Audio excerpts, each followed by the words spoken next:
Big boss ను తెలుగులో ఆదరిస్తారా అన్న అనుమానాలకు మొదటి సీజన్ లోనే సమాధానం దొరికింది. ఇక రెండో సీజన్ లో హోస్ట్ నానికి ఇబ్బంది ఎదురైన ఓవరాల్ గా బిగ్ బాస్ మాత్రం సక్సెసే. ప్రస్తుతానికి వస్తే మూడో సీజన్ బిగ్ బాస్ గురించి, బిగ్ బాస్ ను హోస్ట్ చేయబోయే స్టార్ గురించి ఇప్పటికే మీడియాలో చాలా వార్తలు వస్తున్నాయి. Senior star hero victory Venkatesh ను బిగ్ బాస్ ఆర్గనైజర్ సంప్రదించినట్టుగా ప్రచారం సాగుతోంది. మరి ఈ విషయంపై వెంకీ స్పందన ఏంటి? వెంకటేష్, వరుణ్ తేజ్ హీరోలుగా నటించిన F2 ఈ సినిమా ప్రమోషన్స్ లో భాగంగా వెంకీ ఇంటర్వ్యూలు ఇస్తూ బిజీగా గడుపుతున్నాడు. ఒక ప్రమోషనల్ ఇంటర్వ్యూలో బిగ్ బాస్ 3 హోస్ట్ గా చేయడం గురించి వెంకీకి ప్రశ్న ఎదురైతే అదో రూమర్ అంటూ తోసిపుచ్చాడు.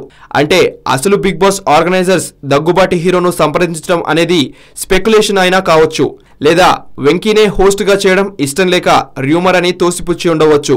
ఏదేమైనా రెండో సీజన్ లో వివాదాల దెబ్బకు తెలుగు హీరోలు బిగ్ బాస్ హోస్టింగ్ అంటేనే కాస్త వెనక ముందు ఆలోచిస్తున్నారు. మరి జూనియర్ ఎన్టీఆర్, నానిల తర్వాత ఎవరు హోస్ట్ గా చేస్తారనే దానిపై టీవీ ప్రేక్షకులకు మహా ఆసక్తిగా ఉంది. ఇదిలా ఉంటే జూన్ లో బిగ్ బాస్ మూడో సీజన్ ను ప్రారంభించేందుకు సన్నాహాలు జరుగుతున్నాయట.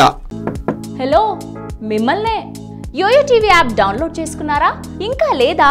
మీ యాప్ స్టోర్ కి వెళ్ళి వెంటనే డౌన్లోడ్ చేసుకోండి.